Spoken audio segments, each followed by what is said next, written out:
Microsoft just blinked. And if you know anything about how this company operates, that is not something they do lightly. For the first time in over a decade, the most powerful software company on the planet is genuinely, visibly, uncomfortably nervous. And the reason is something called the Googlebook. Not a phone, not a tablet, a laptop, an Android laptop. And the moment it was announced, something shifted inside Redmond that the world is only now starting to understand. Let me take you back to May 12th, 2026.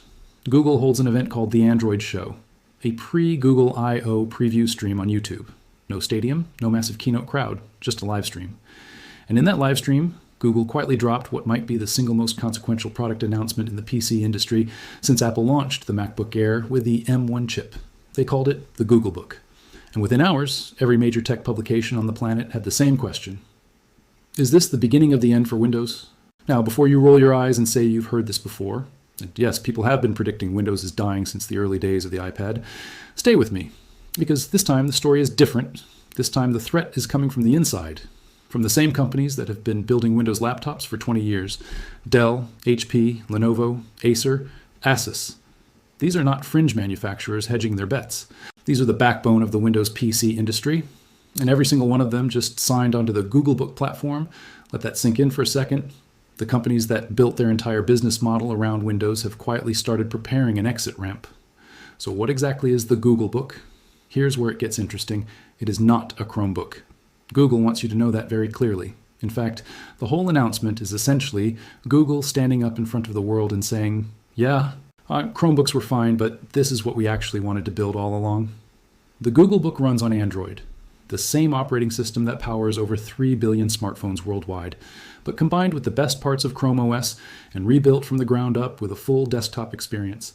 And sitting on top of all of that is Gemini, Google's most advanced AI, baked in, not as an add-on, not as a button you click. It's the actual core of how you interact with the machine. And they did not just announce a vague concept with a pretty slide deck. They showed specific features, real ones, the kind that make you sit up straight when you see them. The biggest one is called Magic Pointer, and I want you to understand what this actually is because it sounds like a gimmick until you hear the details. Magic Pointer was co-developed with Google DeepMind, the same research lab behind some of the most advanced AI systems ever built. What it does is turn your cursor into an AI agent. Not metaphorically, literally. When you move your mouse or trackpad cursor across the screen, Gemini is watching what is under that cursor in real time. Point at a date in an email, and it immediately suggests creating a calendar event. Hover over 2 photos, and it offers to blend them together using Gemini's image generation. Highlight a block of text, and it offers to summarize, translate, or rewrite it. Right there, without opening a separate app, without switching context, without waiting. This is not Microsoft's Copilot. Microsoft's Copilot is a sidebar. It's a chat window. It lives at the edge of your screen and you go to it when you need it.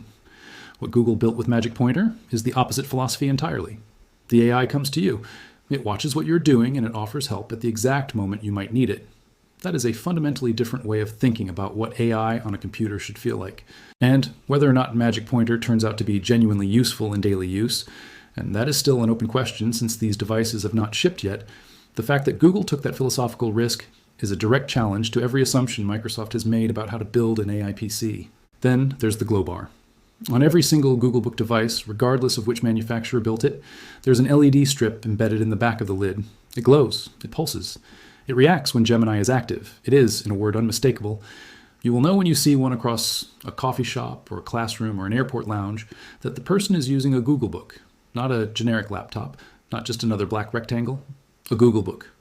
Google learned something important from Apple here, that identity matters, that your product needs to be recognizable at a distance, and they built that lesson directly into the hardware specification.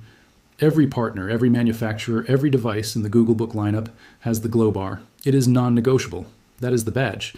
And then there is the Android ecosystem itself. This is arguably the most underrated part of the whole story. When Google says Googlebook runs Android, people immediately think about mobile apps scaled up awkwardly onto a bigger screen. That was the legitimate criticism of Android tablets for years. Clunky, unoptimized, desktop-sized apps that were designed for a thumb, not a cursor. But here is what is different now. Google has spent years building out Android's desktop mode quietly and carefully. Android 16, which Googlebook launches with, includes a full desktop environment, real windowed apps, proper keyboard and trackpad support, file management, external monitor compatibility, the works. Same, and on top of that, the Google Play Store has over 3 million apps. 3 million.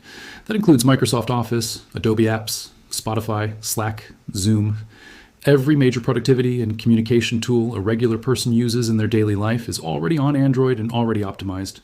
There is also a feature called Cast My Apps that deserves attention. This lets you mirror and run apps from your Android phone directly onto the Googlebook screen, even apps that are not installed on the laptop itself. So if you use a specialized app only on your phone, you can just project it right onto the bigger screen, use it with a full keyboard and cursor, and go. No reinstallation, no subscriptions for desktop versions, just seamless continuation from phone to laptop. For the hundreds of millions of people who live their entire digital life inside the Android ecosystem on their phones, this is not just a feature. It is a reason to switch. Now let's talk about what Google is not saying out loud, but is absolutely saying with every design decision they made here. The Googlebook is not aimed at software engineers with complex development setups. It is not aimed at video editors running massive After Effects projects, or architects running CAD software, or professional gamers who need a dedicated GPU. Google is not stupid enough to think that Googlebook beats Windows for those users on day one.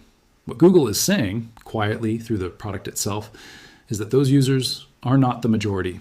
They never were. The majority of people who own a laptop use it to browse the web, write documents in Google Docs or Microsoft 365 online, send emails, join video calls, stream Netflix, scroll through social media, and occasionally move some files around. That is it. That is the actual daily computing life of most laptop owners on the planet. And for every single one of those tasks, Android is already enough. Arguably, Android is better because it is simpler, it starts up faster, the battery lasts longer, and the whole thing costs less. One analyst at Lopez Research put it bluntly, the Googlebook isn't going to kill Windows, but it will nibble at the edges. For the 80% of users who never install a legacy Win32 app, Android is already enough. 80%. Think about that number. If 80% of the market can get everything they need from a Googlebook, that means Microsoft's irreplaceable advantage, the fact that Windows runs everything, only matters to 20% of buyers. And the part that should genuinely alarm Microsoft is that the 80% is mostly where the growth is. Education, first-time laptop buyers, developing markets, budget-conscious consumers, people upgrading from old Windows machines who are tired of Windows Update interrupting their day for the 4th time this month. Which brings us to the timing. Because the Googlebook did not land in a moment when Windows was at its strongest. It landed at possibly the worst moment Microsoft could have imagined. Windows 11 has been struggling with trust for years, not with functionality. Windows 11 is technically a fine operating system. It runs software well. It is stable for most users, but with trust. Users feel like Windows is constantly trying to sell them something. Pop-ups recommending OneDrive, Copilot buttons appearing in apps they never asked for, search results that mix local files with Bing web results in ways that feel confusing and commercial, bloatware pre-installed by manufacturers, ads in the start menu, the feeling that every update brings new things you did not request and makes it harder to remove things you do not want. And the AI push made it worse. When Microsoft started embedding Copilot into literally everything, Notepad, Paint, the Photos app, the snipping tool, the taskbar, the start menu, users did not feel empowered. They felt invaded. The word that started circulating in tech circles was microslop, unwanted AI suggestions that get in the way of whatever you were actually trying to do. Microsoft was so focused on being seen as an AI company that it temporarily forgot to be good at being a Windows company. Then in March 2026, just weeks before Google announced the Googlebook, Windows President Pavan Davuluri did something remarkable. He publicly admitted that Windows 11 had gone off track, not in vague corporate language. He said it directly. He outlined a sweeping plan to fix the operating system. And that plan has a code name, Windows K2. K2 is not a new version of Windows. It is not Windows 12. It is something more interesting and honestly more humble than that. It is a year-long quality rehabilitation program for Windows 11. Microsoft is essentially saying, we got distracted, we lost the plot, and now we're going to spend the next year making Windows trustworthy again. The start menu is being completely rewritten using WinUI 3, which is expected to make it about 60% more responsive, meaning when you click the Start button, it actually opens immediately instead of lagging for a half second in a way you can never quite prove but always feel. File Explorer is being overhauled. The taskbar is getting more customization options. Search is being fixed to prioritize your local files and apps over internet results. So when you type a file name, you actually find the file instead of getting a Bing search. Copilot buttons are being pulled out of apps where they do not belong. Goodbye random AI suggestions in Notepad. But here is the fascinating contradiction at the heart of K2. Microsoft is pulling back Copilot from apps while simultaneously doubling down on Copilot in the taskbar, a new feature called Ask. Copilot is confirmed to arrive mid-2026, replacing the search box in the taskbar with a dynamic AI chat interface. So the strategy is stop putting AI everywhere it is annoying and put it one place where it might actually be powerful. Whether that distinction lands with frustrated users or just looks like another pivot remains to be seen. But the very fact that Microsoft is making this correction is itself the news, because K2 is not happening in a vacuum. K2 is happening because of the Googlebook. When Davuluri admitted Windows had problems, Google was already preparing to announce its alternative. When Microsoft started pulling Copilot buttons out of Notepad, Google was finalizing its hardware partnerships with Dell and HP. The sequence is important. Microsoft is reacting. That is unusual. For most of its history, Microsoft has been the thing other companies react to. The fact that the largest enterprise software company in the world is publicly acknowledging its product has trust problems, in the same spring that Google is announcing a full direct competitor, is a level of competitive pressure Microsoft has not faced on the PC operating system front since the early days of Android tablets, maybe even since the netbook era. And the hardware partners tell the most important part of the story. When Dell, HP, and Lenovo signed on to sell Googlebook devices, they did not stop selling Windows devices. They are doing both. They are hedging. They are telling Microsoft, in the most polite possible corporate language, we are not abandoning you, but we are not letting you be the only option anymore. For a company that has spent 30 years assuming that PC hardware manufacturers had no real alternative, this is a genuinely new situation. The OEM ecosystem, original equipment manufacturers, the companies that actually build and sell the laptops you see on shelves, has always been Microsoft's moat. Even when Linux was theoretically available and technically compelling, the hardware makers stayed loyal to Windows because that is what consumers expected, and that is what enterprise IT departments required. Google just convinced those same hardware makers to take a chance on something new. That matters enormously. Now let's talk about the AI dimension, because this is where the story gets really layered. Both Google and Microsoft are claiming that AI is their competitive advantage, but they are betting on very different visions of what AI on a laptop should actually mean for a regular person. Microsoft's bet is essentially AI is a productivity multiplier for people who are already doing complex work. Copilot plus PCs are powerful machines. They start at around $999, designed for people who want to use AI to write better, analyze more, code faster, work smarter. The AI features are genuinely impressive in demos. Recall, the feature that lets your PC remember everything you have ever seen on screen so you can search it later. Tech is a remarkable technical achievement, but it has also been repeatedly delayed and redesigned over privacy concerns, because the idea of your computer taking screenshots of everything you do every few seconds is, understandably, something a lot of people find unsettling. And when your flagship AI feature keeps getting paused because users are worried about what it means for their privacy, that is a signal that the product is ahead of the trust. You cannot sell AI capability to people who do not trust you yet. And trust, as K2 acknowledges, is exactly what Microsoft has been losing. Google's bet is different. Google's bet is AI should be invisible. AI should be the thing that makes your computer feel smarter without requiring you to change how you work. You do not go to Gemini.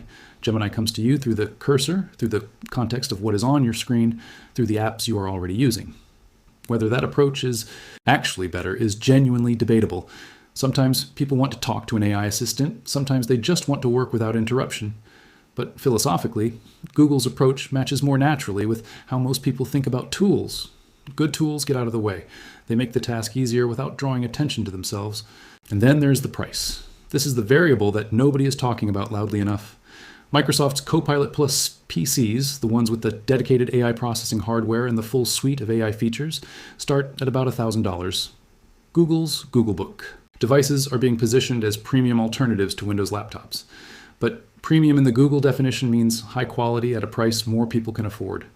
The expectation, based on everything we know, is that Googlebook devices will land in the $400 to $700 range for most models. That is not the budget basement. That is the exact middle of the laptop market, the place where the most laptops are actually sold, the place where parents buy computers for college students, where small businesses outfit their teams, where people replace aging laptops without wanting to spend MacBook money. If Google can deliver a genuinely good laptop experience, smooth, fast, secure, with great battery life and deep integration with your Android phone, at $500 and Microsoft's comparable AI PC costs twice as much, the conversation changes completely. The question is no longer which is better. The question becomes, is Windows twice as good? And for the person who spends their day in a browser, the honest answer might be no. Let us zoom out for a moment and think about the bigger picture here, because this is not just a product story. This is a platform war story. And platform wars have a history that should make everyone pay attention. Google tried this before. They launched Chrome OS in 2011 with a very similar pitch, a simpler cloud-based alternative to Windows that would be cheaper and more secure. And Chromebooks did succeed, massively in education, reasonably in certain consumer segments. But they never broke through into the mainstream laptop market in a meaningful way, because Chrome OS was fundamentally limited. It could not run real apps. It was fine for people who lived entirely in the browser, but anyone who needed to do anything more demanding quickly hit a wall. The Linux compatibility layer helped, but it was clunky. Chromebooks remained a product for schools and for people who could not afford anything else. Googlebook is Google admitting that Chrome OS was never the final answer. And the lesson they have absorbed from 15 years of trying is this: apps matter more than the operating system. People do not choose computers because of the kernel. They choose computers because of what they can do on them. And Android has the app ecosystem. Android has 3 million applications. Android has the games, the creative tools, the productivity software, the social apps, the utilities. What it lacked was a good desktop experience. Google spent the past several years quietly building that. And now, with Googlebook, they are bringing Android's app ecosystem to a machine designed to sit on a desk or your lap, with a keyboard and a trackpad, and a screen big enough to do real work. The comparison to what Apple did is genuinely apt. Apple took iOS, a mobile operating system, and scaled it into iPad OS and then into a form that influenced the Mac over years. They did it gradually, carefully, without breaking what people loved about each platform. The iPhone's success created an ecosystem that made the iPad and the Mac stronger. The question is whether Google can do something similar, whether the 3 billion Android phone users in the world will see a Googlebook and feel immediately at home.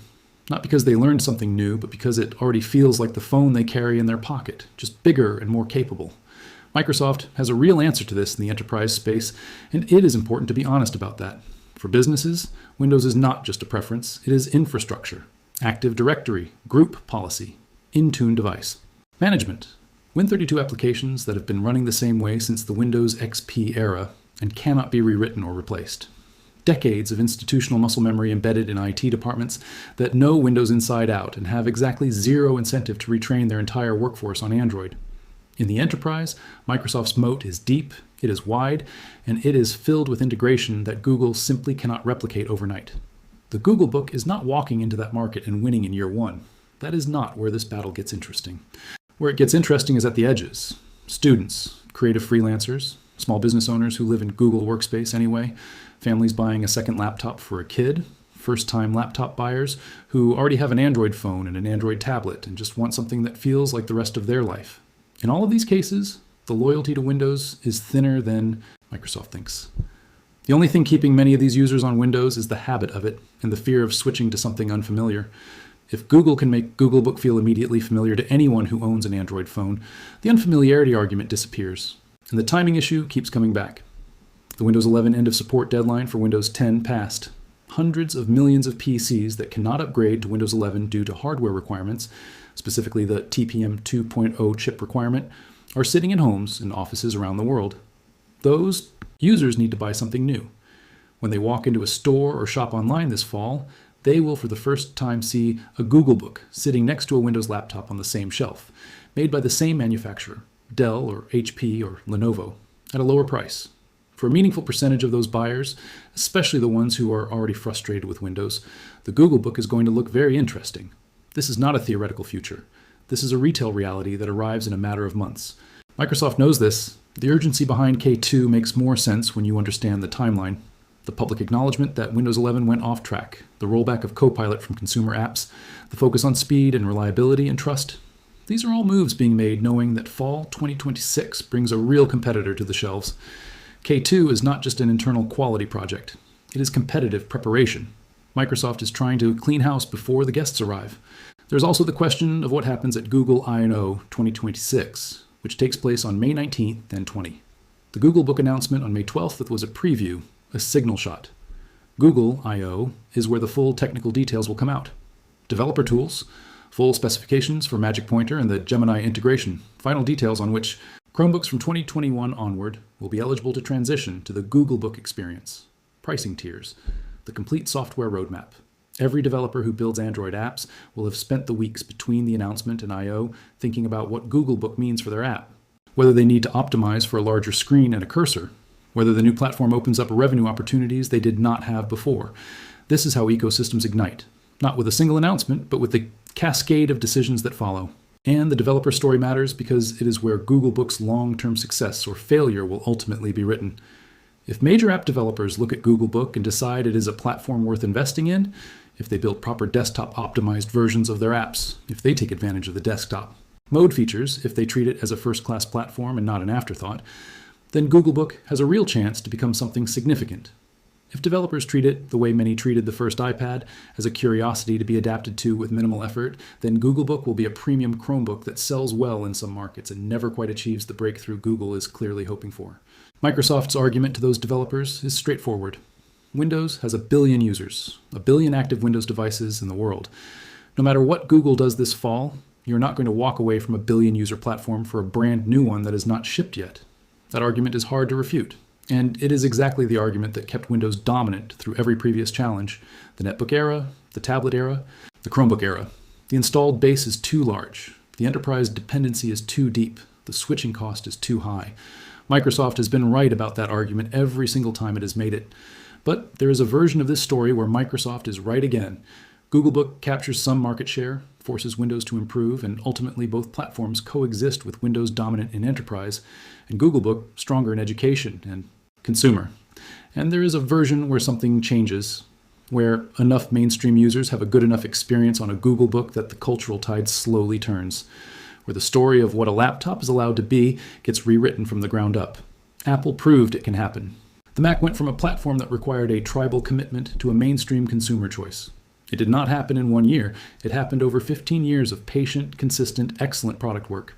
Google's track record on patience is mixed, to put it generously. They have killed beloved products before. Google Reader, Google+, Google Stadia, the list goes on. If the Googlebook faces early friction, if sales disappoint in Q4 2026, Google has historically not been the kind of company to tough it out through a slow build. But something is different this time. The Android ecosystem is not a side project. It is the core of Google's entire business. 3 billion devices, 15 years of app development, the most used mobile platform on Earth. Google is not betting the Googlebook on a new platform. They are extending the world's largest mobile platform onto a new form factor. The infrastructure already exists. The developers already exist. The users already exist. What Google is doing is not creation. It is expansion. And expansion is a very different kind of bet than creation. The question Microsoft has to answer is not, is Windows still better for power users? It is, obviously. The question is, are there enough power users to sustain a dominant market position? And the uncomfortable truth that K2 and the Copilot pullback implicitly acknowledge is, maybe not. Maybe the future of the PC market is bifurcated. Power platforms for complex work. Simple, fast, cheap, AI-native platforms for everything else. If that bifurcation happens, Microsoft gets one half and Google and Apple fight over the other. That is still a huge business for Microsoft, but it is a much smaller Microsoft than the one that has defined the computer industry for 40 years.